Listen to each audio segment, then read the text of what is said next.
Hello everyone, मैं सौरभ ठाकुर स्वागत करता हूं आप सभी का अपने YouTube channel learn from basics पे।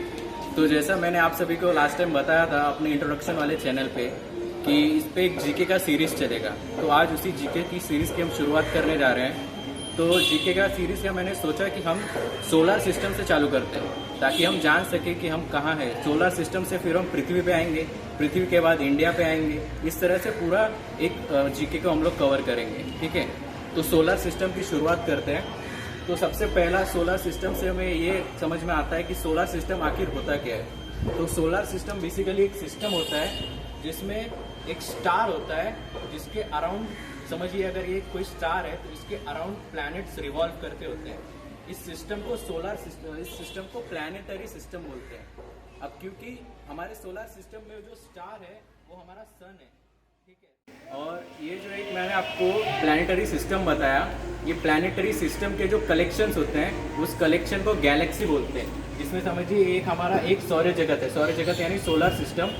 एक सोलर सिस्टम में ऐसे कई सारे सोलर सिस्टम रहते हैं, उनके कलेक्शन को गैलेक्सी बोलते हैं। और हम जिस गैलेक्सी में रहते हैं उस गैलेक्सी का नाम है मिल्की वे। तो अब मैं आपको डिफरेंट प्लैनेट्स बताता हूँ जो हमारे सोलर सिस्टम में है। सबसे पहला प्लैनेट है हमारे सोलर सिस्टम में मर्क्यूरी, सेकेंड है वीनस, थर्ड है अर्थ, फोर्थ है Jupiter, sorry fourth is Mars. Mercury, Venus, earth, Mars, Jupiter,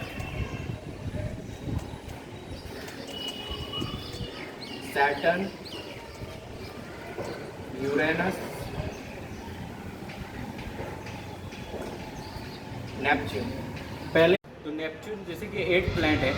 पहले एक और प्लैनेट हुआ करता था प्लूटो नाम का, जो अब हमारी गैलेक्सी से हट चुका है। तो इसीलिए अब हमारे सोलर सिस्टम में एक्चुअली 8 ही प्लैनेट है नेपच्यून। तो मैंने आपको अभी प्लैनेट्स के नेम बताए कितने प्लैनेट्स होते हैं। अब इनको याद करना बहुत डिफिकल्ट होता है, तो उसके लिए भी मैं आपको एक ट्रिक दे देता हूँ, आप इसको कैसे याद कर सकते हो। एक सिंपल सेंटेंस फॉर्म करेंगे जिससे इसको याद करेंगे, ठीक है।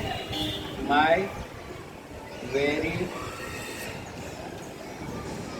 educated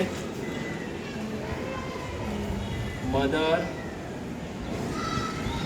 served us non-veg, ठीक है।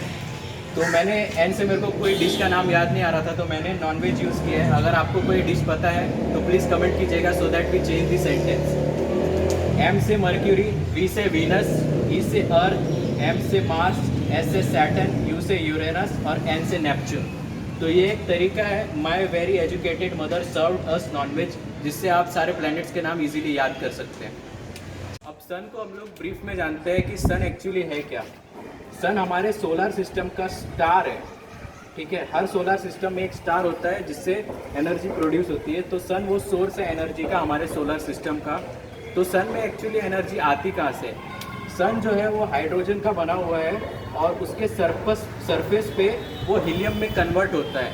तो ये जो केमिकल रिएक्शन हो रहा है हाइड्रोजन टू हीलियम, इस वजह से बहुत सारी रेडियो एक्टिव एनर्जीज निकलती है, रेडिएशंस निकलती है, जिस वजह से उसमें एनर्जी क्रिएट होता है। तो एक और फैक्ट की बात मैं बताता हूँ। सन का जो सेंटर होता है, कोर होता है, उसमें 8 मिलियन डिग्री सेल्सियस तक की गर्मी होती है। मगर वही गर्मी सन के सरफेस पे आते आते 5500 तक हो जाती है, मतलब 5500 डिग्री सेल्सियस की रह जाती है। और जैसा कि आपको एक और फैक्ट बताता हूँ, सन जो है हर 11 साल में अपना जो सरफेस है वो चेंज करता है। मतलब अगर ये एक सन है तो उसमें कई सारे पैचेस बनते जा रहे हैं, ठीक है। वो पैचेस पे सन कूलर भी होता है और डार्कर भी होता है। तो हमारे साइंटिस्ट का ये मानना है कि जैसे जैसे एज बढ़ेगा उस हिसाब से अगर ये, और उस पैचेस को सन स्पॉट बोलते हैं, और वो सन स्पॉट जैसे जैसे बढ़ेगा उस हिसाब से फिर कूल होते होते एक टाइम ऐसा आएगा जब हमारी पृथ्वी पे आइस एज शुरू हो जाएगा। आपने मूवीज़ देखी होगी आइस एज, जिसमें सब कुछ बर्फ़ का हो जाता है। तो सेम सीन यहाँ पे भी हो सकता है। कई रिसर्चों का मानना है ऐसा कि सन स्पॉट अगर सन पे बढ़ता जाएगा तो उससे कम एनर्जी निकलते जाएगी, जिससे कूल अपना जो एटमॉस्फेयर है वो कूल होते चले जाएगा और आइस एज आ जाएगी धरती पे। मैंने सन का आपको डिटेल में बता दिया। अब हम लोग अपने प्लैनेट की ओर बढ़ते हैं, अर्थ को डिटेल में समझते हैं। जैसा कि आप सबको पता ही होगा, earth is the only planet where life exist, ठीक है। Earth is third planet from the sun, third from the sun, मतलब सन से अगर देखा जाए, अगर ये सन है तो ये मर्क्यूरी है, ये वीनस है, then this is the Earth, and Earth is the 5th largest planet on our solar system. 8 में से अर्थ 5th स्टैंड करता है साइज के अकॉर्डिंग में। और अब मैं आपको अर्थ के फिनोमेना बताता हूँ। जैसे समझिए एक मैंने ये स्फीयर लिया है, हमारा अर्थ भी कुछ ना कुछ इसी शेप का है, स्पेरिकल शेप का। तो अर्थ में 2 होता है, एक होता है आपका रोटेशन, एक होता है आपका रिवॉल्यूशन। तो रोटेशन में क्या होता है, जैसे ये अर्थ है हमारा, ठीक है, तो अर्थ एक्चुअली ऐसा नहीं है, वो एक एंगल पे ऐसे टिल्टेड है, और वो खुद में ही जब ऐसे घूमता है तो उस फिनोमेना को हम बोलते हैं रोटेशन। और अगर ये सेंटर में हम लोग सन मान ले, जब वो ऐसे घूमते घूमते पूरे इस सन का एक चक्कर लगाता है, इस फिनोमेना को हम लोग बोलते हैं रिवॉल्यूशन। तो अर्थ रोटेट करने के लिए 24 आवर्स लेता है 1 रोटेशन के लिए, और रिवॉल्यूशन करने के लिए वो 365 डेज लेता है, 4 आवर्स लेता है, जो एक्चुअली जब हम लोग उसको कन्वर्ट करते हैं तो वो हो जाता है 366 days on a leap year. वहाँ से वो लीप ईयर का भी कॉन्सेप्ट बनता है कि वो एक दिन कैसे बन जाता है, ठीक है।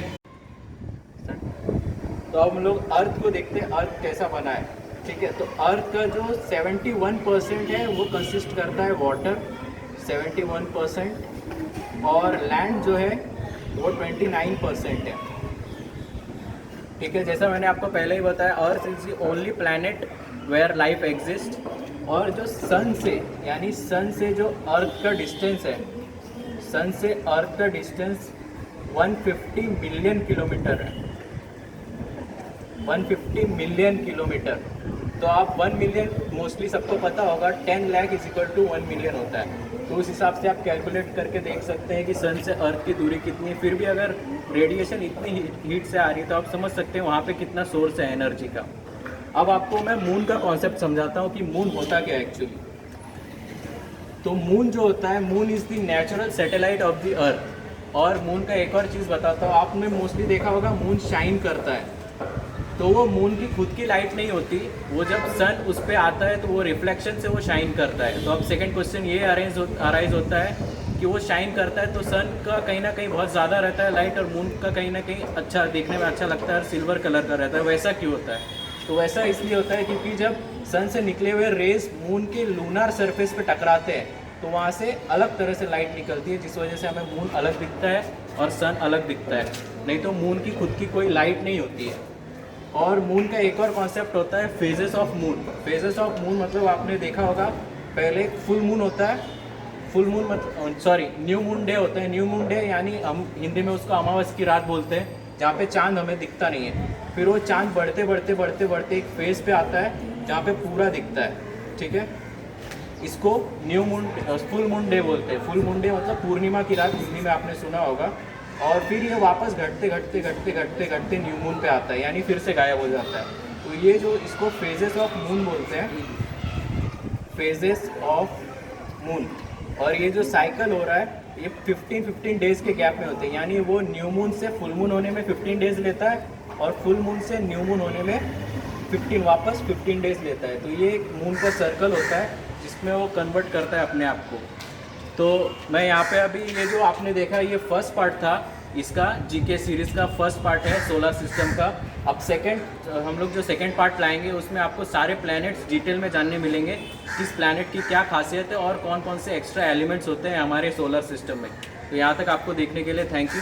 प्लीज़ सब्सक्राइब दी चैनल और बेल आइकन को जरूर दबाएं so that you get a regular update of our channel.